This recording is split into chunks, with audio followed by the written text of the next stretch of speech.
Blender tutorial series की एक नई वीडियो में आपका स्वागत है। इस वीडियो में हम ब्लेंडर के स्मूथ टूल को डिटेल में जानेंगे, साथ ही स्मूथ टूल की मदद से एक पिलर बनाना भी सीखेंगे। अगर आपने इस वीडियो को पूरा देख लिया तो आप स्मूथ टूल के मास्टर बन जाओगे। तो चलिए वीडियो शुरू करते हैं। तो जैसे ही आप ब्लेंडर ओपन करेंगे आपके सामने कुछ ऐसा इंटरफेस ओपन होगा। अब स्मूथ टूल को जानने से पहले मैं आपको एक इंपॉर्टेंट चीज बताना चाहता हूँ कि ब्लेंडर में हम किसी भी ऑब्जेक्ट को दो तरीके से स्मूथ कर सकते हैं। पहला है सरफेस स्मूथनेस और दूसरा है वेट स्मूथनेस। अब सरफेस स्मूथनेस क्या होता है वो मैं आपको बता देता हूँ। तो इसके लिए हम पहले इस क्यूब को यहाँ से एक्स प्रेस करके डिलीट करते हैं और यहाँ पे शिफ्ट ए प्रेस करके एक स्फीयर ऐड करते हैं। तो देखिए यहाँ पे हमने एक स्फीयर ऐड तो किया पर ये काफी ज्यादा रफ है। तो अब हमें इसे स्मूथ बनाने के लिए इसके सरफेस को स्मूथ बनाना होगा। तो इसके लिए हम यहाँ से इस पे क्लिक करके माउस पे राइट क्लिक करेंगे और शेड स्मूथ करेंगे। तो देखिए यहाँ पे ये स्मूथ तो हो गया पर ये काफी ज्यादा स्मूथ अभी नहीं हुआ है। अगर हमें इसे और ज्यादा स्मूथ बनाना है तो इसके लिए हमें इसमें एक मॉडिफायर ऐड करना होगा। तो अगर मैं कंट्रोल Z करके पहले अंडू करूं और इसमें एक मॉडिफायर ऐड करूं सब डिवीजन सरफेस, तो देखिए ये और ज्यादा स्मूथ हो चुका है। हम इसके स्मूथनेस को यहाँ से बढ़ा भी सकते हैं। अगर मैं आपको इसे इंक्रीज करके दिखाऊं तो देखिए ये और ज्यादा स्मूथ हो gया। तो अगर आपको किसी भी ऑब्जेक्ट के सरफेस को स्मूथ बनाना है तो आप सब डिवीजन सरफेस मॉडिफायर के थ्रू ऐसा कर सकते हैं। तो अगर आपको अभी समझ नहीं आया कि मॉडिफायर्स क्या होते हैं और इन्हें कैसे यूज करते हैं तो इसके ऊपर मैं आने वाली वीडियोस में डिटेल में बताऊंगा, तो आपको अच्छे से समझ आ जाएगा। अब अगर आपको इस स्फीयर को और ज्यादा स्मूथ करना है तो आपको इसमें राइट क्लिक करना है माउस पे और शेड स्मूथ कर देना है। तो देखिए ये अभी और ज्यादा स्मूथ हो चुका है। तो इस तरीके से हम किसी भी ऑब्जेक्ट के सरफेस को स्मूथ कर सकते हैं। अगर मैं आपको एक और एग्जांपल के साथ बताऊं, यहाँ पे एक मंकी ऐड करके, तो देखिए इस मंकी का सरफेस भी बहुत ज्यादा यहाँ पे रफ है। अगर हमें इसे स्मूथ बनाना है तो हम इसमें उसी तरीके से एक मॉडिफायर ऐड करेंगे सब डिवीजन सरफेस, और देखिए ये स्मूथ हो चुका। हम इसके स्मूथनेस को यहाँ लेवल बढ़ा के इंक्रीज कर सकते हैं कुछ इस तरीके से, और इसे शेड स्मूथ कर देंगे तो ये और ज्यादा स्मूथ हो जाएगा। तो इस तरीके से आप किसी भी ऑब्जेक्ट के सरफेस को स्मूथ कर सकते हैं। अब मैं आपको वेट स्मूथनेस के बारे में बताता हूँ। तो इसके लिए हम सबसे पहले इन सभी ऑब्जेक्ट्स को डिलीट कर देते हैं और यहाँ पे एक नया क्यूब ऐड करते हैं और इसे स्केल कर लेते हैं एक्स एक्सिस पे कुछ इतना। अब हम एडिट मोड में जाएंगे टैब पे क्लिक करके। अब हम इसमें कुछ लूप कट्स लगाएंगे। तो इसके लिए हम कंट्रोल R प्रेस करेंगे और माउस को यहाँ मिडल में लाके माउस के मिडल बटन से इसमें नंबर ऑफ लूप्स को बढ़ाएंगे। इसके बाद हम माउस में लेफ्ट क्लिक करेंगे तो देखिए यहाँ पे ये लूप कट लग चुका है। अगर आपको ये समझ नहीं आया कि मैंने यहाँ पे लूप कट कैसे लगाया तो आप हमारा एपिसोड नंबर 4 देख सकते हैं, उसमें मैंने लूप कट को डिटेल में बताया है। तो लूप कट लगाने के बाद देखिए यहाँ पे एक पॉपअप दिख रहा है। तो इन सभी के बारे में मैंने एपिसोड नंबर 4 में डिटेल में बताया है। तो अगर आप वो वीडियो देखना चाहते हो तो उसका लिंक मैं यहाँ ऊपर आई बटन पे और नीचे डिस्क्रिप्शन में दे दूंगा। तो यहाँ अगर हम इसके स्मूथनेस को बढ़ाएं तो आप देखिए हमारा ऑब्जेक्ट कुछ इस तरीके से स्मूथ हो रहा है, और अगर हम इसे कम करें तो ये कुछ इस तरीके से पतला हो जा रहा है। तो इस तरीके की स्मूथनेस को हम वेट स्मूथनेस कहते हैं। आप इसके शेप को यहाँ से चेंज भी कर सकते हैं। अगर हम इसे लीनियर करना चाहें तो देखिए यहाँ पे ये कुछ इस तरीके से दिख रहा है, इसे स्फीयर करना चाहें तो ये कुछ इस तरीके से दिख रहा है। ये सारी चीजें मैं आपको इसलिए बता रहा हूँ ताकि आपको ब्लेंडर में स्मूथनेस के बारे में अच्छे से समझ आ जाए। तो अब हम स्मूथ टूल के बारे में जानेंगे। तो अगर आप यहाँ पे टूल्स में देखें तो आपको यहाँ पे एक स्मूथ का ऑप्शन दिख रहा है। अब स्मूथ टूल का यूज हम क्यों करते हैं वो मैं आपको आगे बताने वाला हूँ। अब मान लीजिए अगर हमें इस ऑब्जेक्ट में इस तरीके से कर्व में स्मूथनेस ना चाह के यहाँ पे हमें एक फ्लैट स्मूथनेस चाहिए, तो उसके लिए हम क्या करेंगे, तो इसी चीज के लिए हम यहाँ पे स्मूथ टूल का यूज करेंगे। तो अगर मैं यहाँ पे आपको अंडू करके दिखाऊं और कंट्रोल R प्रेस करके यहाँ पे लूप्स की संख्या बढ़ा दूं, इसके बाद माउस पे लेफ्ट क्लिक करके यहाँ पे लूप कट्स लगा दूं। अब हमें यहाँ स्मूथ टूल पे क्लिक करना है। तो देखिए यहाँ पे येलो कलर का एक आइकन दिख गया। अगर हम इसमें लेफ्ट क्लिक करके माउस को ऊपर की ओर मूव करें तो यहाँ पे देखिए एक नया पॉपअप खुल गया। अब यहाँ पे आपको स्मूथिंग का एक ऑप्शन दिख रहा है। अगर हम इसे थोड़ा इंक्रीज करें तो आप देखिए हमारा ऑब्जेक्ट कुछ इस तरीके से बिल्कुल फ्लैट स्मूथ हो रहा है। वहीं अगर हम लूप कट की मदद से इसमें स्मूथनेस ला रहे थे तो यहाँ पे एक कर्व टाइप का बन जा रहा था। तो अगर आपको ऑब्जेक्ट्स में इस तरह की स्मूथनेस चाहिए तो आप स्मूथ टूल का यूज कर सकते हैं। आप यहाँ से इसकी स्मूथिंग को कम या ज्यादा भी कर सकते हैं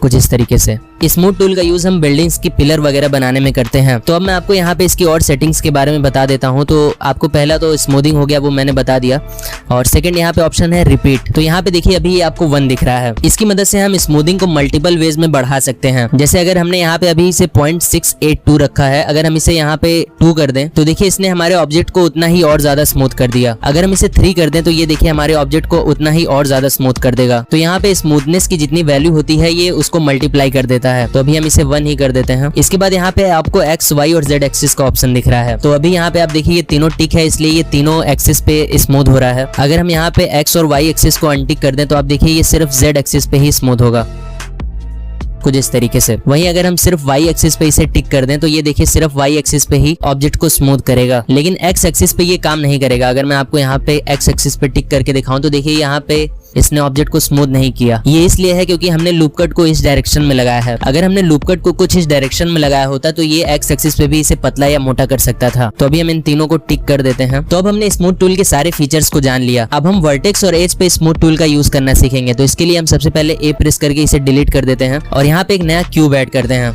इसके बाद हम कंट्रोल आर प्रेस करके यहाँ पे एक लूप लगाते हैं कुछ इस तरीके से। तो अभी हमने यहाँ पे वर्टेक्स सेलेक्ट करा हुआ है। अब हम इन दोनों वर्टेक्स को सेलेक्ट करेंगे शिफ्ट प्रेस करके और यहाँ स्मूथ टूल पे क्लिक करेंगे। तो देखिए अगर हम अपने माउस पे लेफ्ट क्लिक करके इसे मूव करते हैं तो ये कुछ इस तरीके से सिर्फ इन दोनों वर्टेक्स को कर्व कर रहा है। हम यहाँ से इसके स्मूथनेस को कम या ज्यादा भी कर सकते हैं कुछ इस तरीके से। इसके बाद की सारी सेटिंग्स इसमें सेम है। अगर हम रिपीट को यहाँ से बढ़ाते हैं तो ये हमने स्मूथिंग को जितना ज्यादा इंक्रीज किया है वो उसको मल्टीप्लाई कर देगा। तो अगर मैं यहाँ पे इसे बढ़ा के दिखाऊं तो आप देख सकते हैं ये उसे उतना ज्यादा और स्मूथ करता चला जाएगा। इसके बाद यहाँ पे आपको एक्सिस दिख रहे हैं। अगर हमें किसी एक एक्सिस पे ही इसे स्मूथ करना है तो हम वो भी कर सकते हैं। जैसे अगर मैं यहाँ पे एक्स और जेड एक्सिस को अनटिक कर दूं तो देखिए ये सिर्फ वाई एक्सिस पे ही इसे स्मूथ कर रहा है। इस तरीके से अगर हम इसे यहाँ पे वाई एक्सिस पे अनटिक करके जेड एक्सिस पे टिक करें तो देखिए ये सिर्फ Z एक्सिस पे ही इसे स्मूथ कर रहा है। लेकिन अगर हम X एक्सिस पे इसे टिक करेंगे तो देखिए यहाँ पे कुछ नहीं होगा क्योंकि हमने यहाँ पे जो लूप कट है वो इस डायरेक्शन में लगाया है। सेम इसी तरीके से अगर हम एज को यहाँ से सेलेक्ट करें और एक एज को सेलेक्ट करें, इसके बाद हम स्मूथ टूल पे क्लिक करके इसे मूव करें तो आप देखिए कुछ उसी तरीके से यहाँ पे ये एज को भी स्मूथ कर रहा है। बाकी सारी चीजें फिर से उसी तरीके से सेम है। यहाँ से आप इसे किसी एक एक्सिस पे भी स्मूथ कर सकते हैं। तो अब हमने स्मूथ टूल को अच्छे तरीके से जान लिया। अब हम स्मूथ टूल की मदद से एक पिलर बनाना सीखेंगे। उसके बाद रैंडमाइज टूल के बारे में जानेंगे। तो सबसे पहले हम ए प्रेस करके इसे डिलीट कर देते हैं और यहाँ पे एक नया क्यूब ऐड करते हैं। अब हम इसे जेड एक्सिस पे स्केल करते हैं कुछ इस तरीके से। तो अगर आपको ये सारी चीजें समझ नहीं आ रही हैं कि हम ऑब्जेक्ट्स को कैसे डिलीट कर रहे हैं या नए ऑब्जेक्ट्स को कैसे ऐड कर रहे हैं या हम इसे स्केल कैसे कर रहे हैं, तो आप हमारे ब्लेंडर ट्यूटोरियल सीरीज का एपिसोड नंबर 1 देख सकते हैं। उसमें मैंने ब्लेंडर के सारे बेसिक फीचर्स और शॉर्टकट्स बताया है। उसका लिंक मैं यहाँ ऊपर आई बटन पे और नीचे डिस्क्रिप्शन में दे दूंगा। तो अब हम इसमें कुछ लूप कट्स लगाएंगे। तो इसके लिए हम यहाँ पे कंट्रोल आर प्रेस करेंगे और माउस के मिडल बटन से नंबर ऑफ लूप कट्स को बढ़ाएंगे। इसके बाद माउस पे 2 बार लेफ्ट क्लिक करेंगे तो देखिए यहाँ पे लूप कट लग चुका है। अब हम इसे स्मूथ टूल की मदद से स्मूथ करेंगे कुछ इस तरीके से। इसके बाद हम इसमें बेवल टूल का यूज करेंगे। तो इसके लिए हम सबसे पहले यहाँ पे कुछ लूप सेलेक्ट करेंगे। तो शिफ्ट ऑल्ट प्रेस करके हम यहाँ पे इन 3 लूप्स को सेलेक्ट करते हैं। इसके बाद कंट्रोल बी प्रेस करके इसे थोड़ा सा बेवल करते हैं कुछ इतना। तो अगर आपको बेवल टूल समझ नहीं आया तो आप हमारा एपिसोड नंबर 3 देख सकते हैं। उसमें मैंने बेवल टूल को डिटेल में बताया है। उसका लिंक मैं यहाँ ऊपर आई बटन पे और नीचे डिस्क्रिप्शन में दे दूंगा। तो बेवल करने के बाद यहाँ पे हम एक्सट्रूड टूल का यूज करेंगे। तो एक्सट्रूड टूल पे अगर हम लेफ्ट क्लिक करते हैं तो यहाँ पे एक्सट्रूड अलोंग नॉर्मल्स का एक ऑप्शन दिखता है। तो हमें इसे सेलेक्ट करना है और इसे अंदर की ओर थोड़ा सा एक्सट्रूड करना है कुछ इस तरीके से। तो देखिए यहाँ पे हमने इसे अंदर की ओर एक्सट्रूड कर दिया। तो इस तरीके से हमारा पिलर बन के तैयार हो चुका है। ऑब्वियसली हमने इसमें बहुत ज्यादा डिटेल्स ऐड नहीं किए हैं क्योंकि इससे वीडियो लंबी हो जाएगी। तो अब हम रैंडमाइज टूल के बारे में जानेंगे। तो इसके लिए हम सबसे पहले इसे डिलीट कर देते हैं ए प्रेस करके। वैसे अगर आपको ये समझ नहीं आया था कि मैंने इसे एक्सट्रूड कैसे किया अंदर की ओर, तो आप हमारा एपिसोड नंबर 2 देख सकते हैं। उसमें मैंने एक्सट्रूड टूल को डिटेल में बताया है। उसका भी लिंक मैं यहाँ ऊपर आई बटन पे और नीचे डिस्क्रिप्शन में दे दूंगा।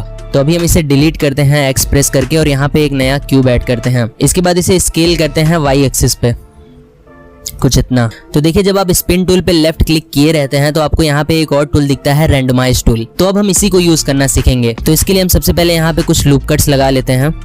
इसके बाद यहाँ पे रैंडमाइज पे क्लिक करते हैं। तो देखिए स्मूथ टूल की मदद से हम इस ऑब्जेक्ट को बिल्कुल फ्लैट तरीके से स्मूथ कर रहे थे, लेकिन रैंडमाइज टूल की मदद से हम इसमें रैंडम तरीके से स्मूथनेस ला सकते हैं। अगर मैं आपको यहाँ पे इसे इंक्रीज करके दिखाऊं तो देखिए हमारा ऑब्जेक्ट कुछ इस तरीके से रैंडमाइज हो रहा है। तो इस टूल की मदद से आप अपने ऑब्जेक्ट को रैंडमाइज तरीके से स्मूथ कर सकते हैं। इस टूल में यहाँ पे आपको कुछ ऑप्शंस दिखते हैं। अगर मैं दिखाऊं आपको तो सबसे पहला ऑप्शन अमाउंट का है। अगर हम इसे इंक्रीज करते हैं तो हम इसके स्मूथनेस को कम या ज्यादा कर सकते हैं। इसके बाद नेक्स्ट ऑप्शन यहाँ पे यूनिफॉर्म है। तो अगर मैं आपको यहाँ पे जूम करके दिखाऊं तो देखिए यूनिफॉर्म की मदद से ये इस ऑब्जेक्ट के कॉर्नर्स को रैंडमली सिलेक्ट करके चेंज करेगा। अगर मैं इसकी वैल्यू आपको बढ़ा के दिखाऊं तो देखिए इसके जितने कॉर्नर्स हैं वो रैंडमली मूव हो रहे हैं। इसके बाद नेक्स्ट ऑप्शन आपको नॉर्मल्स का दिखता है। इसकी मदद से हम इसके फेस को रैंडमली मूव कर सकते हैं। अगर मैं इसे इंक्रीज करके दिखाऊं तो देखिए हम इसके फेस को रैंडमली मूव करा पा रहे हैं। इसके बाद नेक्स्ट ऑप्शन रैंडम सीड है। इसकी मदद से हम इस ऑब्जेक्ट की पोजीशन को रैंडमली चेंज कर सकते हैं। अगर मैं इसे इंक्रीज करके दिखाऊं तो देखिए ये पूरे ऑब्जेक्ट की पोजीशन को ही चेंज कर रहा है। तो इस टूल का यूज हम ऑब्जेक्ट्स को रैंडमाइज करने के लिए करते हैं। जैसे मान लीजिए कि हमें किसी कैन को क्रश करके फेंकना है या किसी कागज को फोल्ड करके फेंकना है, तो इस तरीके के ऑब्जेक्ट्स बनाने के लिए हम रैंडमाइज टूल का यूज करते हैं। तो आज की वीडियो में हमने ब्लेंडर के स्मूथ टूल को डिटेल में जाना। अब नेक्स्ट वीडियो में हम एज स्लाइड और वर्टेक्स स्लाइड टूल और श्रिंक और पुश पुल टूल के बारे में जानेंगे। अगर मन में कुछ सवाल हो या डाउट हो तो नीचे कॉमेंट में बताना, मैं उसका रिप्लाई जरूर दूंगा।